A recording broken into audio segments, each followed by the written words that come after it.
Welcome to the Digital Champion Grant webinar today from the North Carolina Department of Information Technology's Office of Digital Equity and Literacy. My name is Crystal Dickerson. I am the Communications and Marketing Director for the division, and I'm joined here today by many of my colleagues who have been hard at work getting this grant program off and ready to go so that it could help bring more digital equity across the state of North Carolina. Without any further ado, I'm going to hand it over to Annette Taylor, Director of the NCDIT Office of Digital Equity and Literacy. If you have any questions, real quick before, please put them in the chat. We will answer them at the end. We have a lot of content today, so please know that if we don't get to answer your question, we will try to. But if we can't, we will reach out afterward or update our FAQs and content on our website. Thank you so much. Now, handing it off to Annette. Thank you, Crystal. Good morning, everyone, and welcome to this information session for our Digital Champion Grants program. So glad to see all of you here today.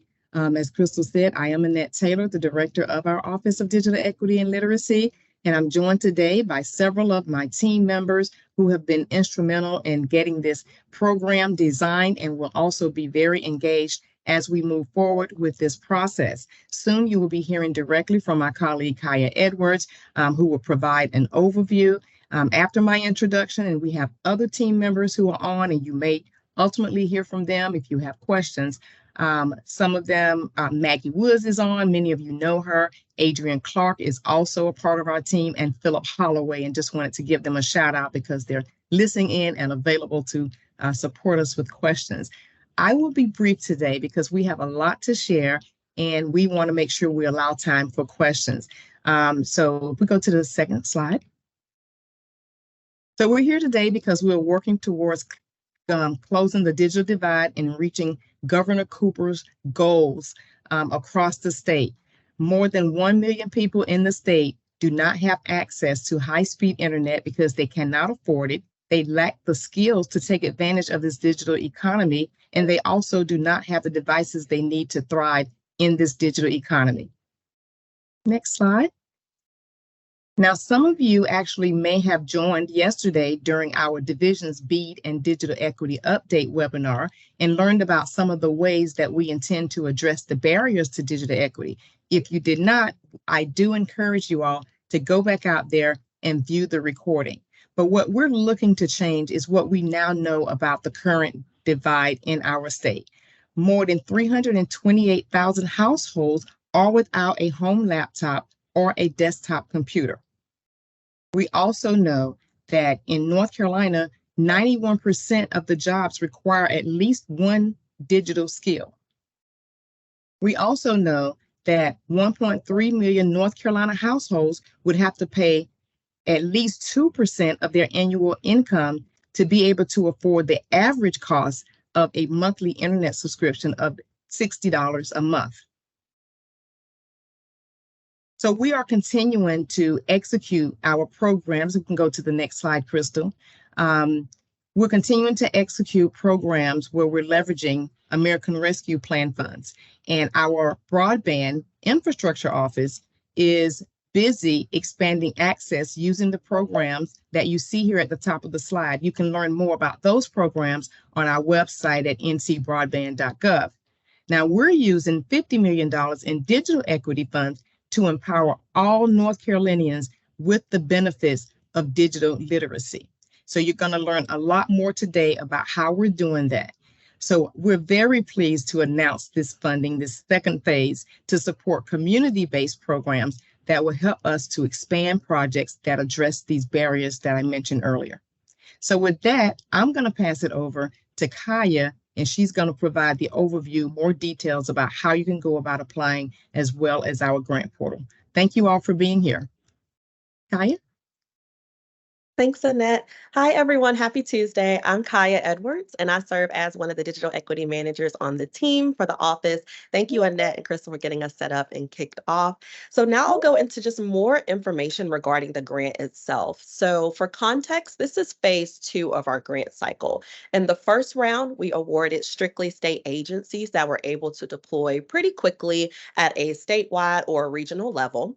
And then in this round, we're focusing on pretty much anyone that's not a state agency. And we'll talk more about the eligible entities in the next slide. But the whole goal is, again, to build capacity and support you all with the work that you're doing on the ground, whether that's developing or expanding digital equity programming that are focused on those buckets that Annette just mentioned, whether that's affordability, device distribution, or digital skills training. Next slide, please.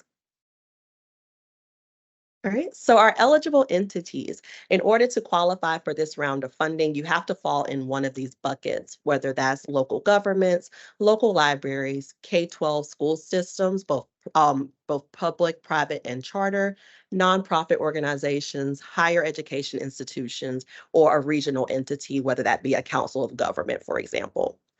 Please note that for-profit entities are not able to apply for funding in this round.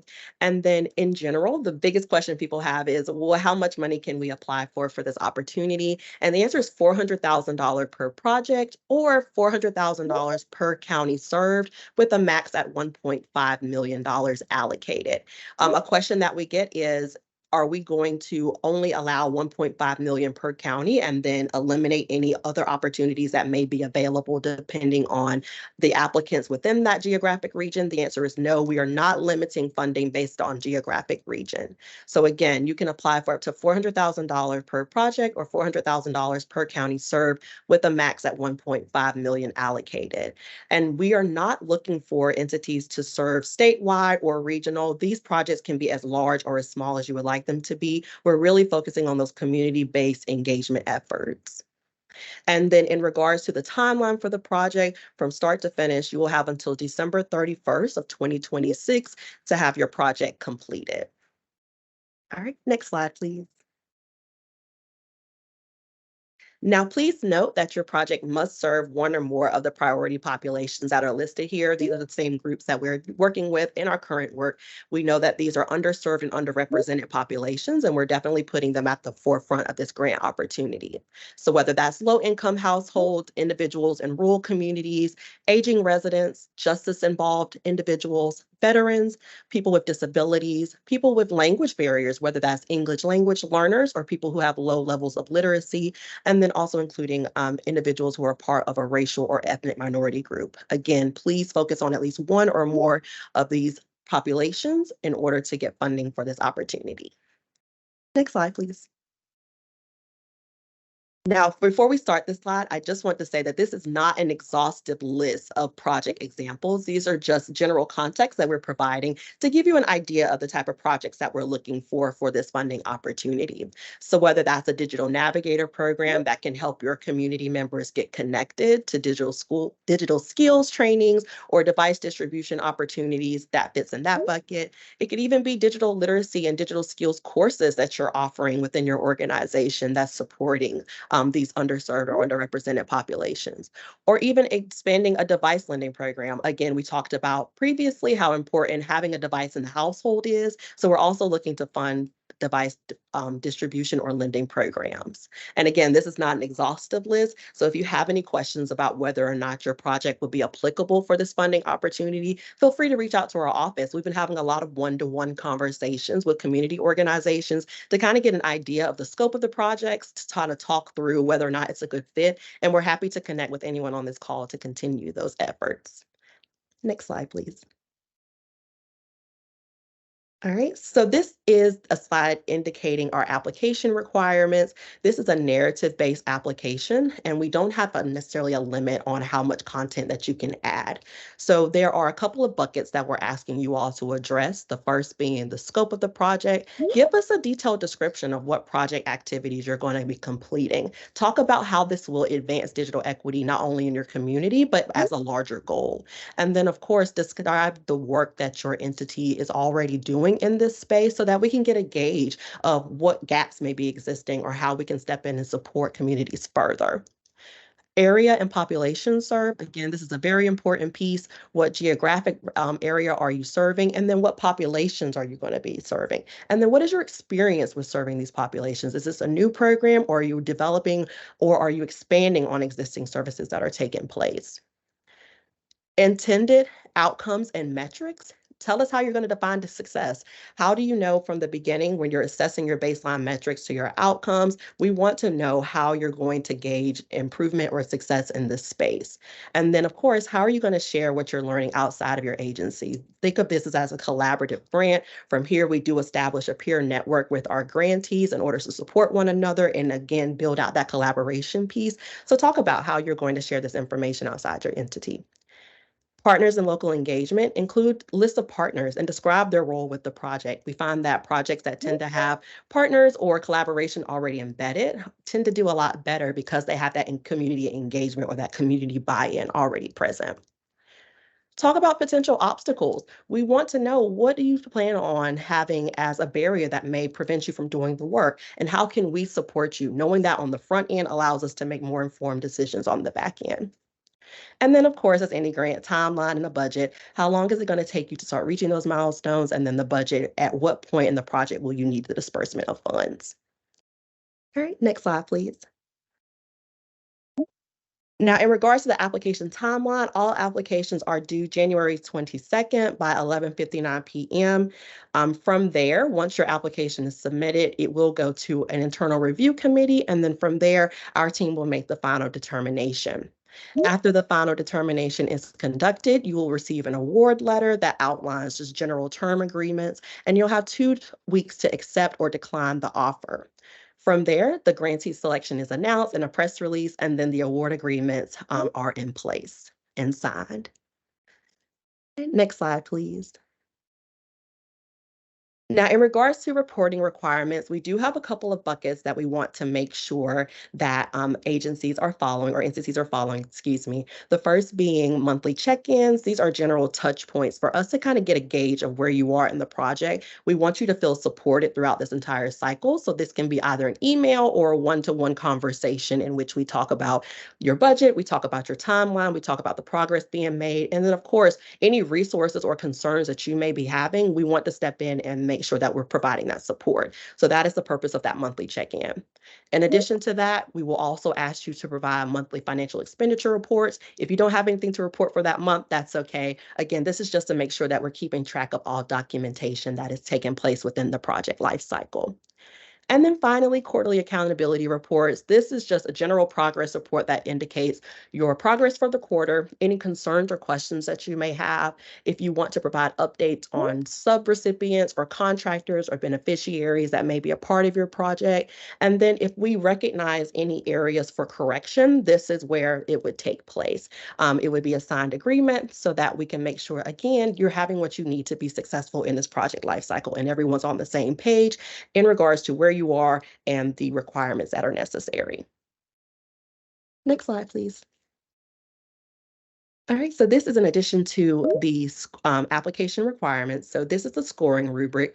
In our case, a perfect score is 75, okay? So we have broken down each of the prompts and provided notes for you all to get a gauge of what are we looking for? What is our review committee going to be assessing while they're looking through your applications? And I won't go through each of these, but just for general context, like scope of project, for example, we want to make sure you're providing a detailed description of your project activities. And we also want to know, how is this effort really going to address or expand digital equity in your community? For area and population served, making sure that it fits into the application criteria, and then also making sure that you're clearly identifying the needs of the priority populations that you're serving, and that you truly understand or have experience working with that priority population that you've indicated.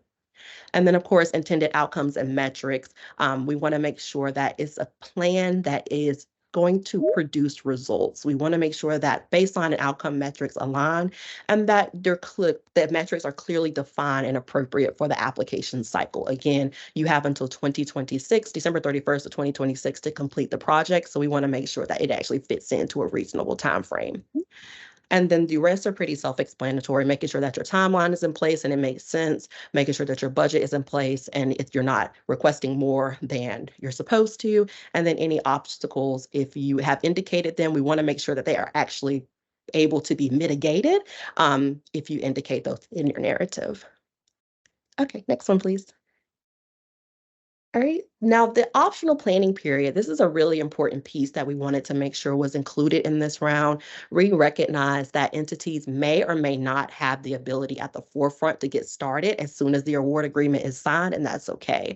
So we want to provide a 120-day planning window for organizations to use that time to specifically plan and flesh out your comprehensive project plan so that at the end of the planning window, you can provide a more detailed project proposal. Now, you can use as much or as little of that time as you need, but again, the biggest piece is making sure that you're communicating with our office so that we know where you are in the project lifecycle. If you are in need of funding during this planning window, it will be provided to you. All you have to do is submit a budget justification, and then our team will review and approve or decline. Now, the whole purpose of providing funding during this planning window is if you may need to hire someone like an grants administrator to support onboarding or expanding your capacity within your organization, that will be a good example of what you could use funding for during this planning period. Okay, next slide, please. All right, so now we're going to get into the actual applying or the actual portal itself. So in this round, we are going to use a grants management portal. The next few slides are just giving you an overview of the portal itself and how to engage with it. So just starting, you will be able to register on the portal. And then from there, we really recommend that you if I take a step back, we actually recommend that you use the application template on our DIT website to start with. And that application template provides an overview of all the questions that we're asking, and it gives you an opportunity to answer those questions within a spreadsheet. Now, it's important to make sure that you do that just in case, not saying that you will, but just in case you have any technical difficulties that may hinder you from being able to submit your application on time. So it's good to have just a backup just to make sure that you're supported, okay? So in order to sign up for this opportunity, you will go to our DIT website, and then from there, you will click on the application portal link. The application portal link will take you to the registration page. You will click on Not a Member in order to sign up, and then complete the registration fields that are indicated on the screenshot on the right side. And then from there, you'll be able to prompt yourself to create a new password and actually set up a portal or a profile within our system. Okay, next slide, please. Okay. So from here, once you're actually inside of the portal, you'll be able to hit Start Application, and then this will help us keep track of the applications that are in progress. And if you have any questions when you're getting through this portal or you need support, let us know. We have specific screenshots and job aids that can help walk you through the process as individual steps. So don't feel like this is an overwhelming process. If you need help, don't hesitate to reach out, and we're happy to walk you through it. Okay, next slide, please. All right, so making sure that you just complete all of the fields within the registration page. Again, these are just general notes to help you walk through the process. Next slide, please. In the application itself, we are looking to make sure that you are able to navigate it pretty seamlessly. So one thing that we do want to highlight is there is a section where you are able to indicate the counties and the populations that you are serving. And this slide here, you'll see specific instructions on how to add those counties. It is a multi-select drop-down box, so please make sure you are being attentive to how to add the county specifically. Okay. Next slide, please. And the same thing with priority populations. This is a multi-select option. You do not have to select more than one. If you're not serving more than one, please only indicate the population that you will be connecting with. And again, select as many as are applicable to your project. And there's a screenshot here that shows you what that looks like. Next slide. All right, project budget. We do have a project budget template on the website as well that you can reference.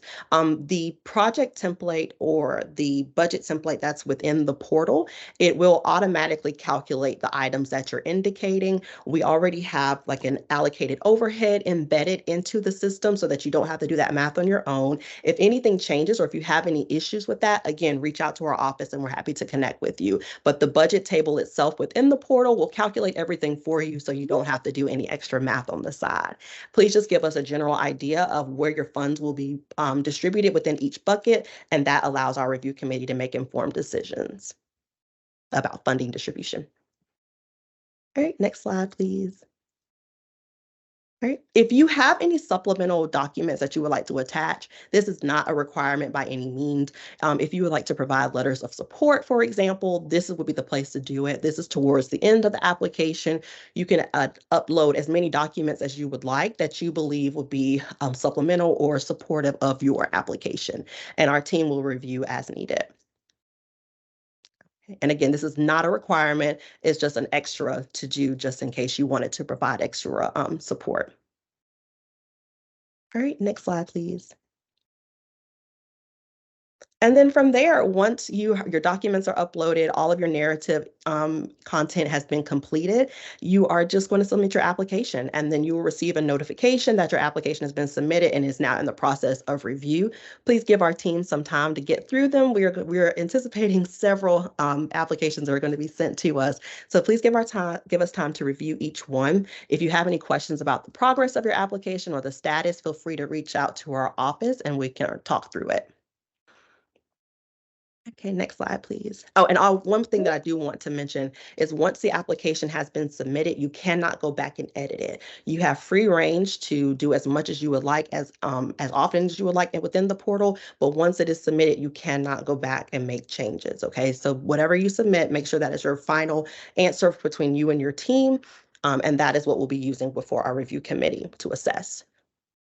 Now, just general helpful tips, including data and demonstrating impact is very important. We want to know that you are very connected to your priority populations, you have a good understanding of their needs, and the projects that you're proposing are actually going to serve their needs and increase better outcomes or better metrics to bridge the digital divide. Budget clarity, making sure that we understand where the funding needs are. Our team has the ability to approve up to a certain amount or decline a certain amount. So it's not a one size fits all. You may request a specific amount, but our team may come back with a smaller amount or a greater amount, just depending on what is presented within the budget. So make sure that it's very clear to us what your requests are or what your needs are for your funding opportunity.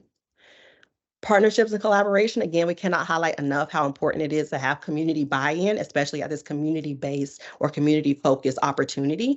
And then finally, ask for help. As I mentioned, our team is more than happy to connect with you all to talk through any pieces that may be applicable. We've had several meetings so far with organizations that are interested in this opportunity. And again, we're happy to talk through whatever questions you may have. We don't want this to be a difficult application process. We want this to be as open and as accessible as possible. So let us know if you have any concerns, even if it comes down to needing technical support with applying through the portal. Okay. And then I believe that's it for me. Next slide. Yeah, questions. I'll stop here and then invite my team to come back on camera and we can talk through any questions that may have popped up in the chat at this point. Thank y'all. You, Kaya. Yes, we had a lot of questions. I know a few folks, I wanted to address it, joined the office hours instead. If you have colleagues that accidentally joined that instead of the meeting today, this webinar is being recorded again. It will be placed on the website, so we will make sure that everyone gets access to it. So if you have any questions, please put them in the chat. They will be shared. So going back to our first question we had, I'm going to scroll back up because we received a lot through the chat. So if you have any additional, please go ahead and add them in. Let's see. Yes, it will be recorded. Yes, it will be recorded. We had a few folks ask about yesterday's webinar. We had quite a few different webinars. We had one on the Completing Access to Broadband program. We also had one on the BEAD, the Q4 update on BEAD and digital equity, including the digital equity plan. Those will be on the website as well later this week. We'll make sure everyone sees those. Next question in from Brittany. Will state agency eligibility be reopened in the future? And now you want to take that one? Yes, it will depend. There will be additional funds available that we will open up another cycle for, but it may be for something different, such as devices. So state agencies would be eligible for that funding. It will not have the same set of requirements as this one. Okay. Next question. Thank you, Annette. It's from Robert. Who in particular should we contact? Can you drop that contact information in the chat? Is that contact the digital equity at nc.gov? I believe, Robert, that is the best one, just to make sure that the whole team has access to that. So that way you're not just reaching one person who may be busy with another person, but you actually have access to the whole team that way.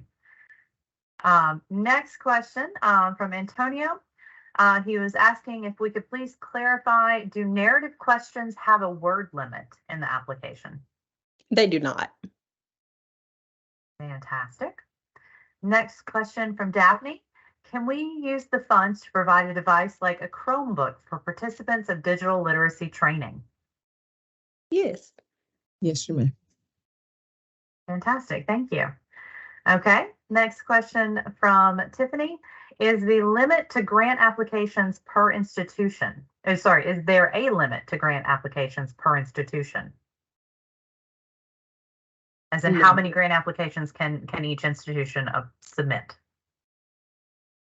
Annette or Maggie, you want to jump in on that one? No? I think it might depend, and Yeah. I'll respond and then I'll let Maggie respond. I think it may depend on the type of organization and if they have divisions in different departments and they're submitting obviously something different type of projects. I think that they would still be welcome and we could still consider them and review them. So it would just depend.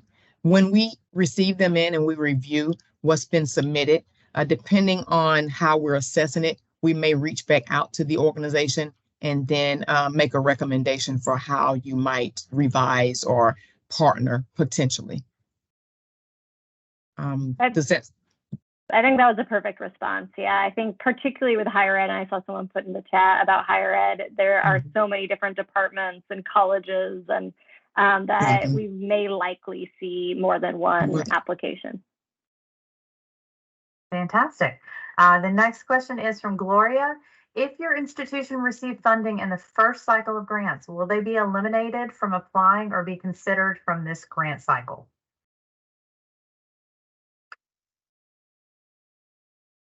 I can take this one. We're not saying that you cannot apply. I think we'd want to talk to you about what this project is and how it's different from what we're already funding you. So let's talk. I'd say if you've already been funded from us, let's have a conversation. Yeah. Great. Let's see. Daphne put in another question. Can multiple people work on one application in the portal? We'll ask that you have one specific administrator for the portal. That eliminates confusion, and then that also supports you in the application process. So if it's helpful, again, if you could use the application template that's on the DIT website, use that as a shared document to connect all the answers with your team. And then from there, one person should upload the information into the portal itself and have a specific login. And to add to that, the website is here on this last slide. So you can make sure and go there and receive all sorts of different information. That is where this webinar will be posted afterward. That's also where all of the program guidelines, FAQs, everything else will be located. LaShondra submitted a question. What age meets the criteria for the aging population? Maggie, you want to take that one? 60 and older. Yeah. Great, thank you. Another question from Donald. Can we add images along with the text in the grant?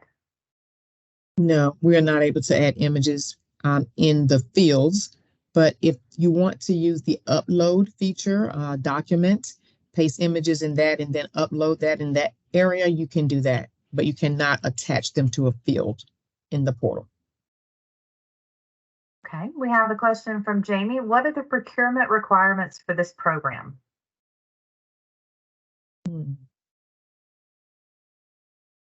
in regards to like procuring devices and whatnot, it would be up to your organization in order to complete that. So connect with us and then we can talk through what that might look like. Okay. Then Jay wrote in, are there any guidelines for including contractors or sub-grantees? Yes, we do that have that information documented. So we will connect with you specifically to get you that. Holly, yes, the slides will be made available on the website. I apologize that we went a little quickly. We were wanting to make sure to get to all the questions, but yes, the slides will be out there and the team is totally available if you have any follow-up questions about your specific instance and projects you want to talk about. Brenda wrote in, if we are applying for a charter school, do we include all the counties that the students are from? You can. It's really up to you. I did actually speak to someone last week, and there was a question about whether they would consider, should they consider all the counties that they serve or one. It's really up to you how you do it in terms of where you're focusing your project. Although the school may serve several counties, you may choose to develop a project that is only in one county. But you are welcome to submit a proposal for other counties that you serve. We have a question from Turning Point CDC that we may need to get back to you on just because it might not be at the tip of mind. What is the digital literacy rate for North Carolina and Warren County? Is that something we need to get back to them about? Yeah, we're hoping to publish so there's no easy answer to that. So we're not expecting you to have that answer. So let me just state that overall. We do have local level data from a digital equity survey that we recently deployed.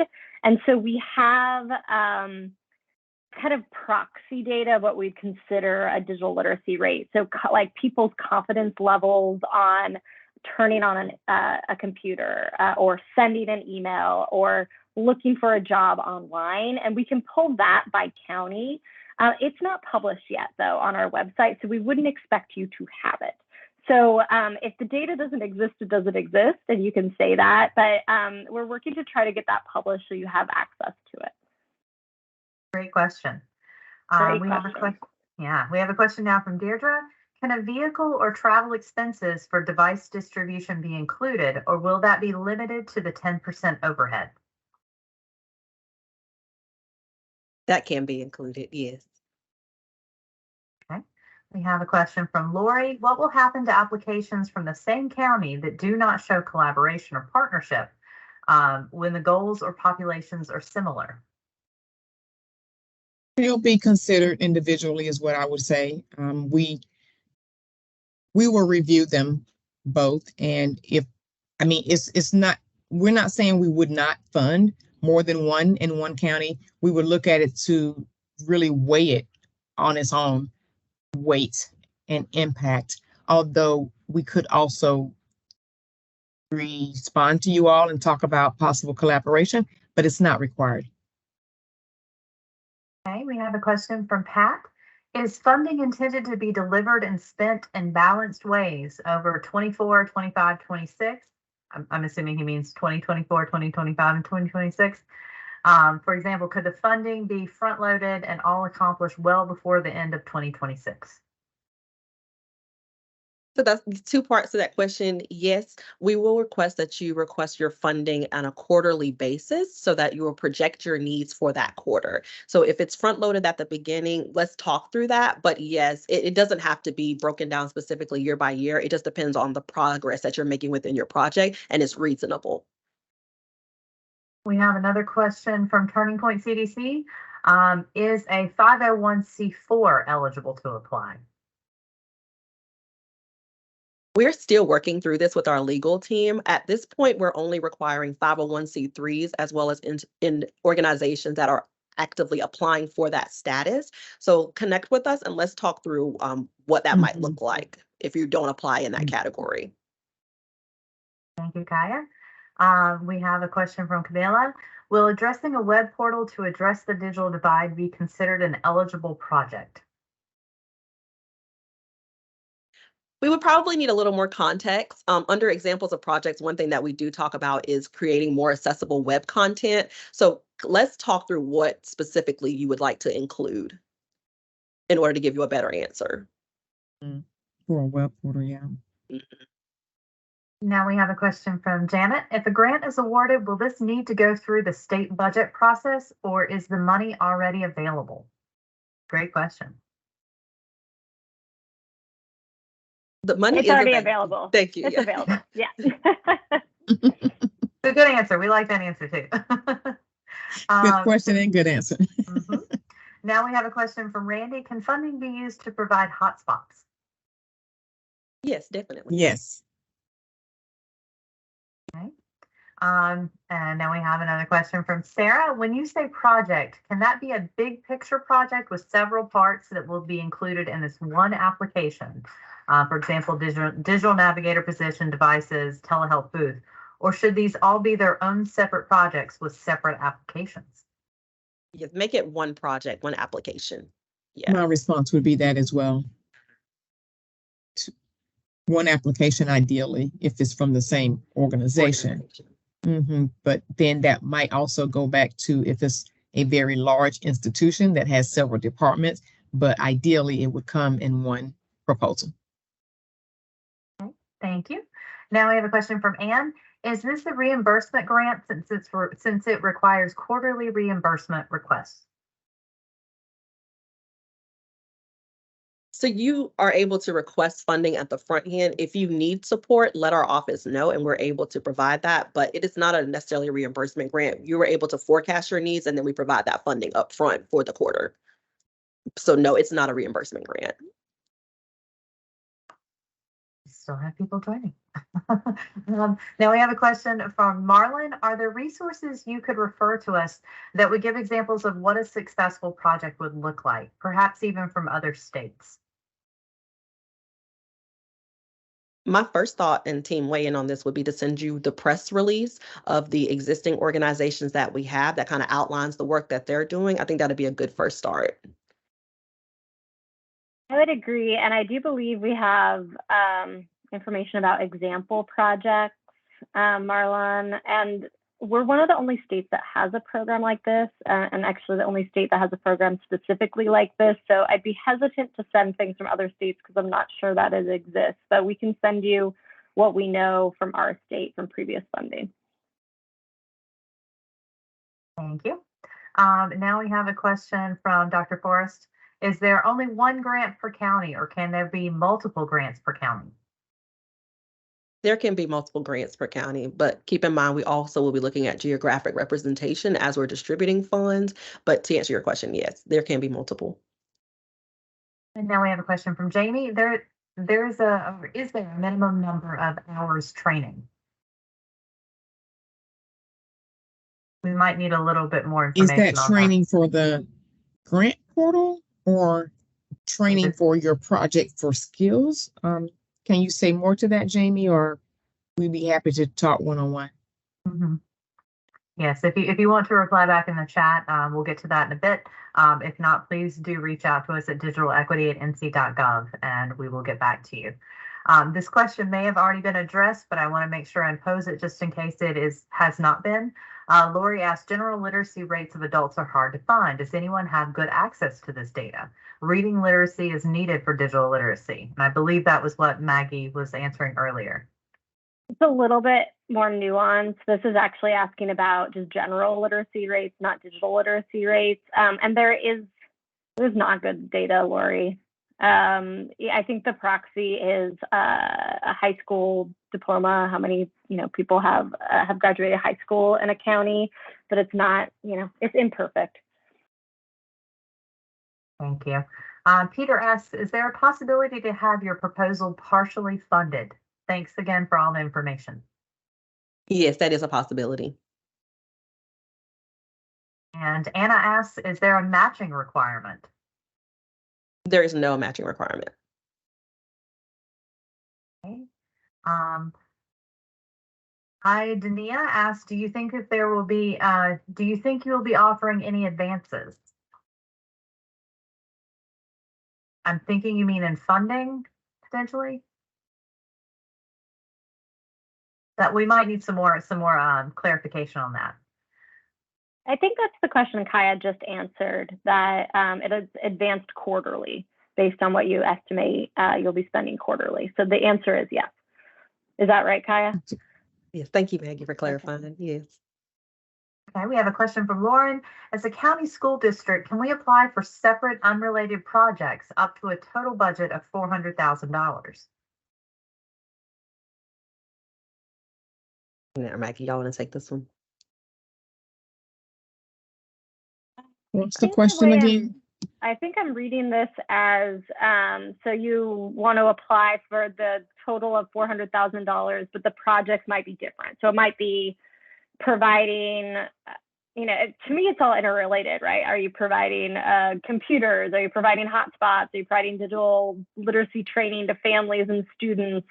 I might need to know a little bit more about your projects, but I think if they're all under one grant and you talk about your meeting needs within your school district, I would say yes. Okay. Penny asks, are community colleges eligible? Yes. Wonderful. Yes, and Anne, you had asked if we could send case study grants from other states to all of us. So I think that was the thing that we had responded about having some information in a press release that we can share out. And I placed that in the chat. Oh, perfect. Thank you, Annette. Christina asked, she has two questions, and I'm going to break them up so we can answer each one. First, is the planning period and associated funding request option considered a part of the original request, or is it an addition to? In other words, does the one-year project period turn into 1 year plus 120 days if you request the planning period option? The 120 days is included in the entire project cycle period. So you have a 120 days starting for that planning period, but you still have until December 31st of 2026 to complete it. So it's all included. Fantastic. Her second question, are there any restrictions on use of funds? As long as we're not going over the 10% overhead allocation, we don't have specific restrictions other than that. Fantastic. We have a question from Jennifer. The example slide mentioned increasing the accessibility of online content. Does this include broadband infrastructure? Yeah, I want to take that one. I'm sorry. What was the... Oh, go ahead, Maggie. Mm-hmm. No. So increasing accessibility of online content means making websites more accessible for people with disabilities or in languages other than English, so also known as language access. It would not have to do with broadband infrastructure. This grant is not focused on broadband infrastructure. And we have a question from Demetrius, which might lead into that. Would you consider digital infrastructure a higher score versus training for individuals in the community that have digital training needs? I don't know that I know what digital infrastructure means in this case. I think if it falls under those kind of 5 key categories of digital literacy or of digital inclusion, so in this case, affordability of high-speed internet, access to a device that meets the needs of the user, access to digital skills or digital literacy training, technical assistance for devices should they break or have problems, and then the accessibility and inclusivity of online content. All of those are weighed fairly equally. He just wrote back in, for digital infrastructure, he means servers and switches, so that hardware. The grant can be used for hardware, but that's not more important than digital training.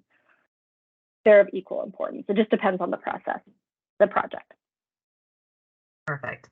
We have another question from Deirdre. Is there a list of expenses that you consider overhead? Yeah, these are like your administrative expenses that may or may not be directly related to like the project success. So if you have specific questions about that, let us know. And we did have another follow-up question. Does the grant allow for the inclusion of administrative costs? And I believe you just answered that. Yes, that's it. Mm-hmm. Perfect. And then right now we only have one final question. So if you have burning questions, please submit them in the chat.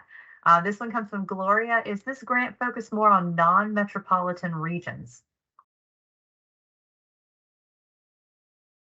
We do have a focus on rural communities, but overall, we're really looking to support any community across that statewide. We don't have necessarily a distinction on non-metropolitan. Wonderful. Thank you, Kaya. And thank you to the whole group that's been presenting and answering questions. If we don't have any other questions at this time, I'm going to say that we are going to conclude. And thank you all so much for your questions. And if you have additional ones, please do not hesitate to check out the website ncbroadband.gov/digital-equity-grant. Also, make sure to email us at digitalequity@nc.gov with any specific questions. And if you need anything, just let us know. Thank you all so much. We appreciate it. We'll put this webinar up on the website.